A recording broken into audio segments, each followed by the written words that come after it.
Hello, and thanks for joining us on Chicago Tonight. I'm Brandis Friedman. Here's what we're looking at. This budget was focused from start to finish on the people of Illinois. Our deliberations. Lawmakers weigh in on the new $55 billion state spending plan passed in Springfield over the weekend. 1,000 years ago, I did a show called Entourage. And actor Jeremy Piven is on tour. He's bringing his comedy home to Chicago. And now to some of today's top stories. Illinois State Police keeps data on who they suspect to be gang members, and they make that information available to U.S. Immigration and Customs Enforcement despite state law that prohibiting data sharing agreements between state law enforcement and federal immigration authorities. WTTW News obtained agreements that show state police have provided alleged gang data and other criminal history to ICE since 2008. The Illinois Attorney General's office has not responded to WTTW's inquiries about whether this violates state law. You can read this whole explosive investigative story on our website, WTTW.com/news. The U.S. Supreme Court has agreed to hear a case brought by Republican Congressman Mike Bost of Illinois. At issue is whether the state can continue to count mail-in ballots after Election Day. Under Illinois law, mail-in ballots can arrive and be counted up to 2 weeks after Election Day, as long as they are postmarked on or before the election. Lower federal courts have so far only ruled that Bost didn't have standing to sue because he was not injured by the state ballot law. The Supreme Court will likely hear the case in the fall. Chicago and Cook County officials kicked off Pride Month this morning by raising the pride flag at Daley Plaza. We are commemorating a riot. In 1969, two brave trans women, Marsha P. Johnson and Sylvia Rivera, said that we will never go back into the shadows of history. And let us be clear, in this moment, as the Trump administration tries to legislate us out of history, we will not go back. You can also celebrate Pride by taking a ride on the Red Line. The CTA's 8th annual Pride Train features a new exterior design, and inside each rail car are cards containing local history and information. For more on that, please visit our website. Up next, Illinois lawmakers talk about the new state budget right after this. Chicago Tonight is made possible in part by the Alexandra and John Nichols family, the Jin and Kay Mabey family, the Polk Brothers Foundation, and the support of these donors.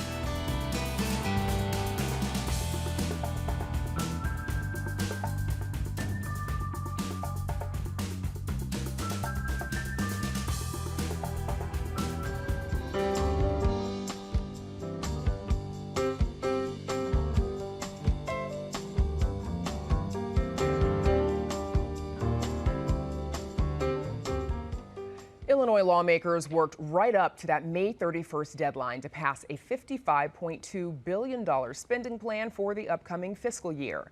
The budget includes ways to fill declining revenue with new taxes on sports betting and nicotine products while increasing spending by nearly 4%. State Democrats say the plan accounts for an uncertain future, while Republicans say more cuts are needed to address what's ahead. Joining us now are Republican State Representative Dan Ugasti, who represents cities like Geneva and St. Charles. And on Zoom, we have Republican State Senator Don DeWitt, who represents cities like Batavia and West Dundee. Democratic State Representative Will Guzzardi, representing communities like Logan Square and Portage Park. And Democratic State Senator L.G. Sims, who has constituents in Calumet City and South Holland. Gentlemen, thank you all for joining us. I know it has been a busy time for all of you. So, as is usually the case, the budget was passed right at the deadline over the weekend, and it may be a tough way to just start the discussion, I know, but is that the best way to do it? Does it hurt transparency and thoughtfulness when the budget happens so quickly like that? Representative Ugasti, I'll start with you, please. Absolutely. I mean, that is the worst way to pass a budget. The public gets very little time to vet it, much less we who are in the minority party when the budget's given to us a few hours before a committee hearing's to be held as to whether or not we're going to pass the budget out and it goes to the House floor.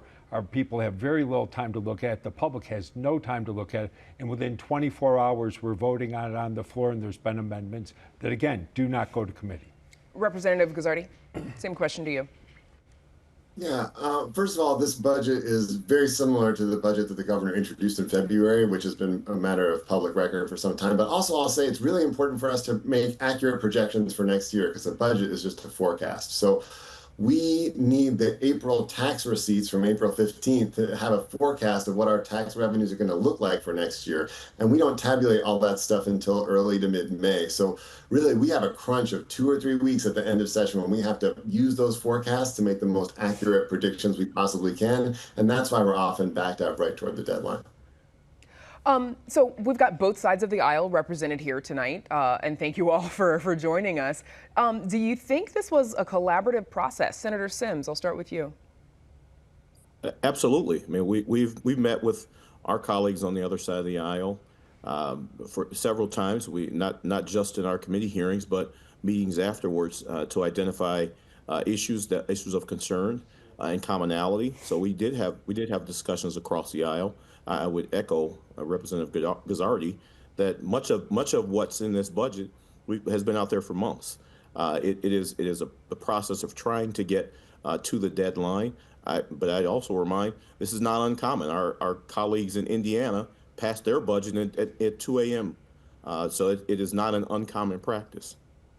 Senator DeWitt. Well, I appreciate LG's perspective. We do get our opportunity to insert what we believe priorities in the budget process. There's a couple of things that I really think show what kind of budget we passed this year. For the first time, and as far back as I can remember, there were Democratic votes against this budget. There were also a number of Democrats who simply chose to take a walk. They decided that was a good time to go pick up a cup of coffee out of the break room.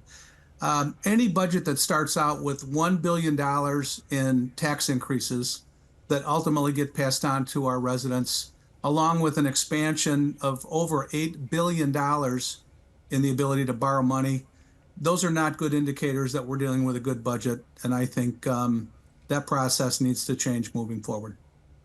Okay, let's talk about go ahead. Could I just add, so in the House, there were 0 meetings between the Democrat budgeteers and our budgeteers. They weren't interested in hearing what we had to say. And Leader McCombie mentioned it in her final speech that for the first time since she's been leader, there was no meeting between the 4 leaders and the governor this year. First time. Don't know why. Representative Guzzardi, is that your experience? Yeah, no, that's not accurate at all.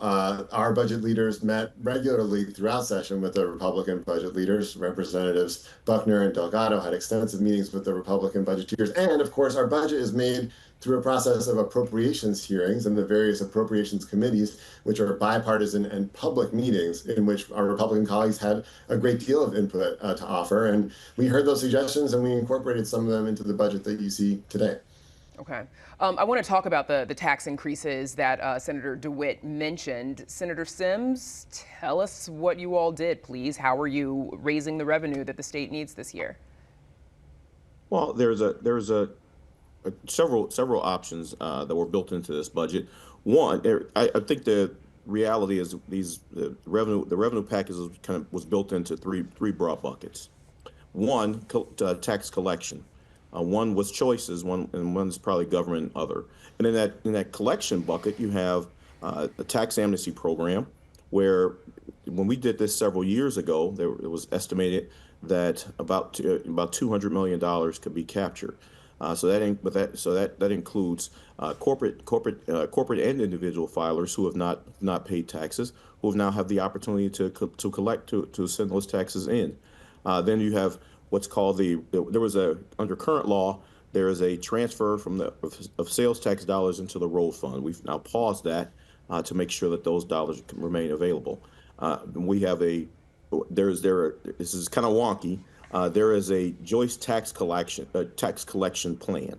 We have moved from the Joyce plan to the Finnegan plan, which allows for us to capture more dollars and have it. We are now in line with the majority of states. Sure, and sorry, I don't want to interrupt, but because I do want to get to sort of like the pocketbook of how that's going to affect Illinoisans. For example, 25 cents per wager for sports betting licensees, first 20,000 wagers accepted, 50 cents after that. Taxes on tobacco products are going up, as well as for vape and nicotine products. And then there are some taxes that will impact businesses as well. Senator DeWitt, I want to come to you on this. As I mentioned, those are taxes on folks who make the choices to engage in those activities. So those are not broad-based tax increases. Those are not broad-based revenue ideas. Only those individuals, like I say, as I mentioned, the revenue plan breaks down into those three buckets, and the items that you just mentioned are that bucket of choices. So not everyone is a sports bettor, or not everyone uses tobacco products. Can I weigh in there too, if you don't mind? Sure. Go ahead, Representative, and then I want to get our GOP members in. Go ahead. Absolutely. On the wagering tax, it's not a tax on the bettor themselves. It's a tax on these sports books, DraftKings, FanDuel, that are incredibly profitable enterprises here in our state. And on the nicotine, there's this growing use among young people of these things called Zyn pouches. I'm sure you're familiar with them. They're nicotine products that aren't taxed like other tobacco products. And we know that raising tobacco taxes is a great way to drive use down, especially among young people. And we're dedicating some of the revenue from that tobacco tax into tobacco cessation, smoking cessation programs targeted at our young people to make sure they're not using unhealthy products. Okay, and that's just to name a few. There are others. Representative Ugasti, first to you, and then to Senator DeWitt. Sure. How are these taxes, among others, going to impact Illinois families? They're going to hurt them at a time when they're struggling, and the Democrats tell us people are struggling. This is going to increase costs on them. And it may be because they choose to use tobacco, or a little bit of their leisure time is spent on sports betting.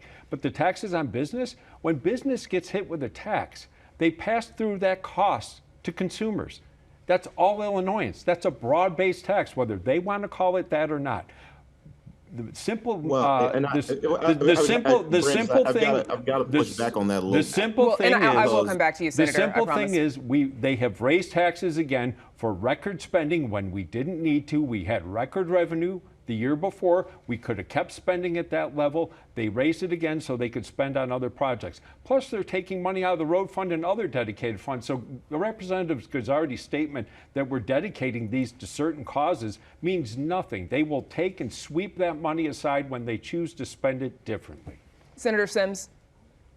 Yeah, and I guess this speaks directly to the priorities that we outline and that we have. We are trying to make sure that particularly those companies that are using these complex accounting schemes to avoid paying tax are making sure that we recover that and we recoup that, so that we can make the investments necessary to make a better quality of life for working families. That's what this is about. This is not about trying to pass those costs along. We're not the ones who are saying that for those schemes that some of these companies are engaging in to avoid taxation, that should not be the case. We should be making sure that everyone is participating, so our economy is growing and is great for everyone. Senator DeWitt, I want to give you the opportunity to go ahead and jump in here as well before we move on. Thank you, Brandis. Well, my colleague, Representative Ugasti, is absolutely right. Anybody who doesn't understand that these tax increases don't ultimately fall onto the shoulders of taxpayers and hardworking Illinoisans across this state is simply trying to mask the fact that big businesses are going to be punished because they make so much money. That is absolutely ludicrous. Let's remember the governor's comments during his budget speech back in February. He specifically made the statement, if you expect to spend money on projects, you better tell me where you're going to cut. That didn't happen. What happened was $1 billion worth of tax increases, $8 more billion in borrowing. That's not how to build a budget. We need to cut spending. We cannot continue 40% increase in the state's budget since Governor J.B. Pritzker came into office. It took 30 years for this state to get to a $20 billion budget, and it's a very short time, we're over $50 billion. It's unsustainable, and it affects every hardworking Illinoisan across the state. Just a couple of seconds left. The one thing we didn't talk about here is public transit, because funding for that is still unclear. Senator Sims, likelihood that you all are going to have to come back to figure this out in about 15, 20 seconds. Well, I think we'll come back when the world calls for us to come back. We'll keep having the discussions. We've passed the transit bill out of the Senate. It's in the hands of the House now. So Leader Guzzardi and my colleagues there are continuing to have those discussions about what that package looks like, and we'll come back when the time is right. Okay. Brandis, this is an additional $1.5 billion tax increase on top of the $1 billion tax increase that was passed for the budget.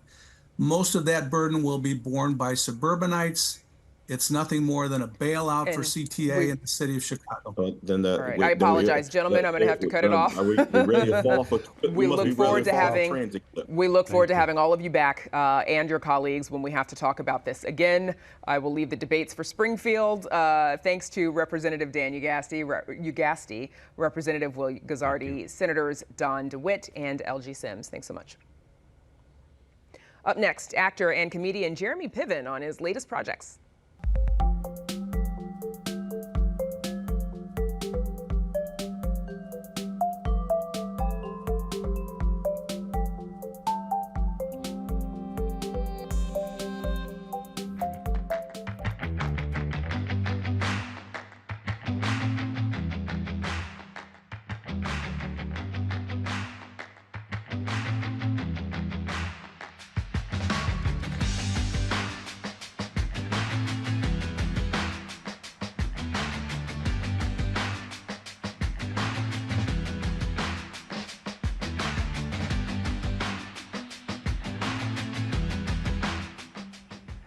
Many fans know Jeremy Piven from his on-screen persona in the HBO hit show Entourage. The actor, who grew up in Evanston, is now turning to the stage with a new stand-up tour, which he has brought home to Chicago. He's performing at the Vic Theater this Friday. Here's a sample of what he's bringing to the stage. 1,000 years ago, I did a show called Entourage. Could you imagine if we tried to reboot that today in this climate? Right? Because we used to have billboards everywhere. Just those billboards today, 5 straight, white, focused men coming straight at you. If you had those billboards today, people would be like, is that a documentary about January 6th? What is that? And joining us now is Emmy Award-winning actor Jeremy Piven. Welcome to Chicago tonight. Thanks for joining us. Thank you for having me. I apologize. I'm on the street. Well, that's probably the best place to find you, isn't it? Yes, I'm on the street. Absolutely. I'm a streetwalker and I'm handing out flyers. This is what happens. You know, when you grow up in Chicago and you understand the grind, it never stops. Yeah, Chicago will make a performer out of you, won't it?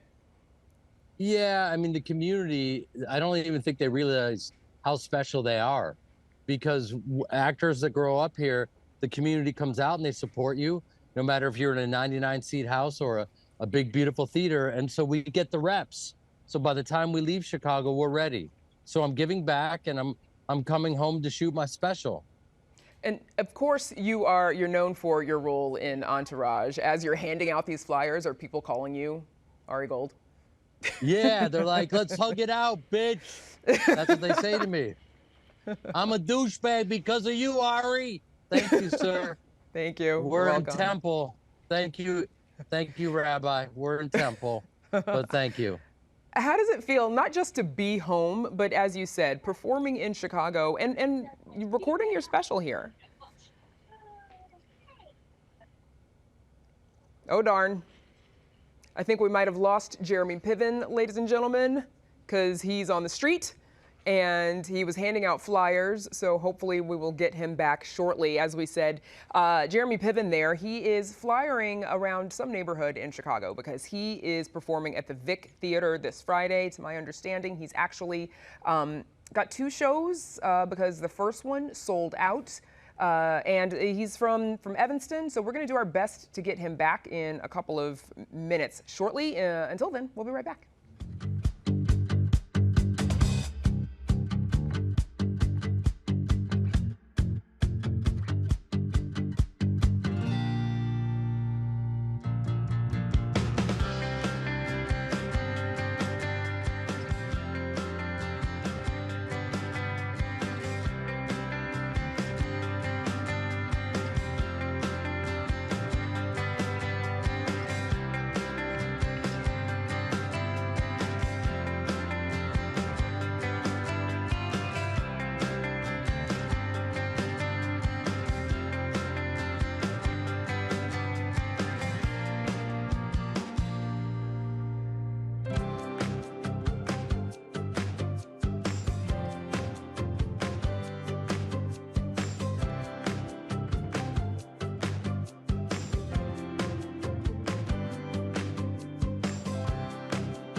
Okay, welcome back. Thanks for bearing with us through our technical difficulties. But I have a friend here, Aaron Cahoe. He is with our membership drive team here at WTTW. And you have sort of a special message for viewers. I do. We started our membership drive just a couple of days ago.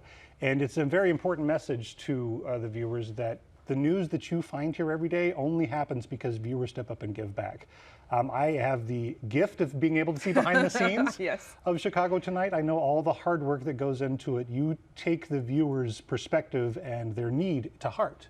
You are here as a service, and this only happens because viewers give. And you might not think that a gift of $5 or $5 a month matters, but it does. Those small gifts really add up. And because of that, this news is here for you every day. And we can't forget, Brandis, we have a $5,000 match that's going on right now. Cannot forget that. That's right. Yes, Victoria Frank, am I right? That is exactly right. Supporting that match, right? And so, you know, like you said, $5, maybe $10 a month, whatever you're comfortable with, that gets you the Passport membership, which as a member, I find very valuable because it means I can watch a lot of my favorite shows whenever I want to while I drop my pen. But it also supports the very important work that we do here at Chicago Tonight, and that you'll probably see on PBS NewsHour right after this, which is providing, you know, that independent and unbiased information. You see what we do here on Chicago Tonight, which is we just had 4 lawmakers, 4 state legislators explaining themselves and the budget that they just came up with, and, you know, giving them that full time to sort of go back and forth, and hopefully asking the questions that viewers want to know the answer to. So that's what Chicago Tonight's all about, and that's how, you know, we hope our viewers support that. That's exactly right, and I rely on Chicago Tonight for stuff like that. I know the budget is a big, complicated topic. I really don't understand what's going on, but when I tune in, I get the pieces I need to understand, and that happens because viewers right now are giving, and we need you to be one of those viewers. All right. Thank you, Aaron Cahoe from our membership drive team, for joining us. We appreciate you, and we appreciate you. And that's our show for this Monday night. Join us tomorrow night at 5:30 and 10 o'clock. Now, for all of us here at Chicago Tonight, I'm Brandis Friedman. Thank you so much for watching. Be safe. Have a good night.